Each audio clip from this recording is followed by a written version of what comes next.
Hello hi नमस्कार। मैं आपका सूरज सर स्वागत करता हूं आज की इस सेशन में।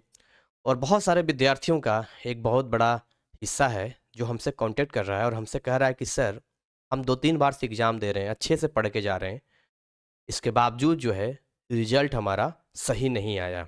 3 नंबर, 4 नंबर, 5 नंबर, है ना?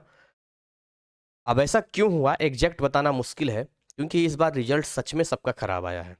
आपको याद है सीबीएसई का रिजल्ट जब 2023 में आया था तो कितने सारे बच्चों का रिजल्ट खराब आया था।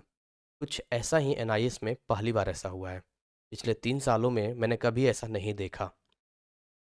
लेकिन ऐसा नहीं है कि आगे भी एग्ज़ाम देंगे तो उसमें खराब जाएगा। ऐसा बिल्कुल हम नहीं कह सकते हैं। मेरा खुद का एक्सपीरियंस है, बहुत अच्छा रिजल्ट आता है, बहुत बढ़िया जाता है।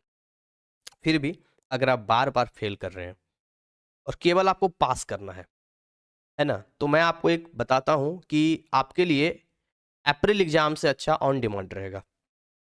अगर आप अच्छा नंबर लाना चाहते हैं तब तो आप अप्रैल एग्ज़ाम दीजिए, कोई दिक्कत नहीं है।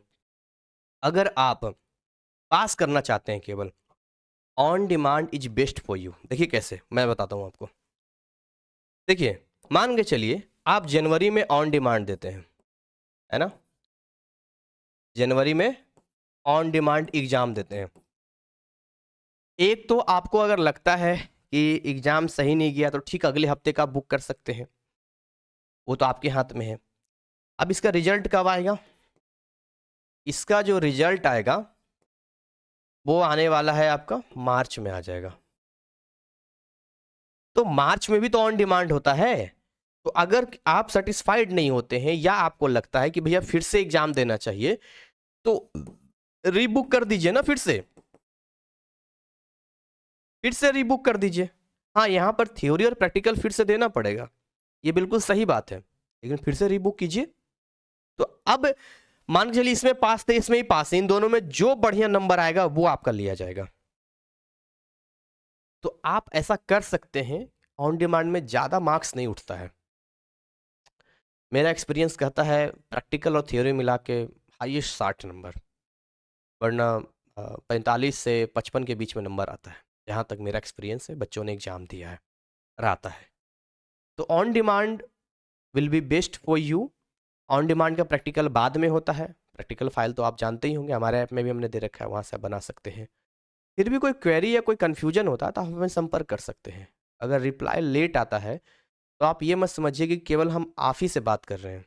आप जैसे बहुत विद्यार्थी हमें बल्क में मैसेज करते हैं और उन सब का सोचिए हमें रिप्लाई करना होता है। ऐसा नहीं हमने किसी स्टाफ के ऊपर छोड़ रखा है।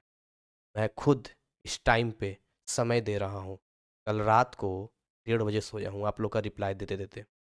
फिर सुबह से रिप्लाई आना शुरू हो गया, सुबह सुबह ही फ़ोन की घंटी बज गई। आज भी पूरा रिप्लाई दिया है, अभी इसके बाद फिर रिप्लाई है। मैं क्यों ये सब कर रहा हूँ? क्या मैं कोई काउंसलिंग का पैसा लेता हूँ या इसके पीछे कुछ ऐसा? नहीं। हमारे लिए सारे विद्यार्थी बराबर हैं और इस वक्त सच में एक अच्छे मार्गदर्शक की, एक गाइड करने वाले की ज़रूरत है। क्योंकि मुझे पता है जब एक विद्यार्थी का रिजल्ट खराब होता है तो कितना होपलेस हो जाता है। ये घर में लोग ये नहीं समझते हैं कि उसका रिजल्ट बोर्ड की वजह से खराब हुआ है। उनको ये लगता है कि ये नालायक है, पढ़ के ही नहीं गया होगा इसलिए खराब नंबर आए। बट हमें पता होता है और कुछ विद्यार्थी सच में भी पढ़ के नहीं जाते हैं, उन्हें पता होता है। तो आप तैयारी कर सकते हैं, हमारे कोर्सेस अवेलेबल हैं। जैसा भी हो, हम आपकी चीज़ों को समझते हैं, इसलिए हमेशा आपके साथ खड़े रहते हैं और आगे भी रहेंगे। Thank you so much. Wish you all the best.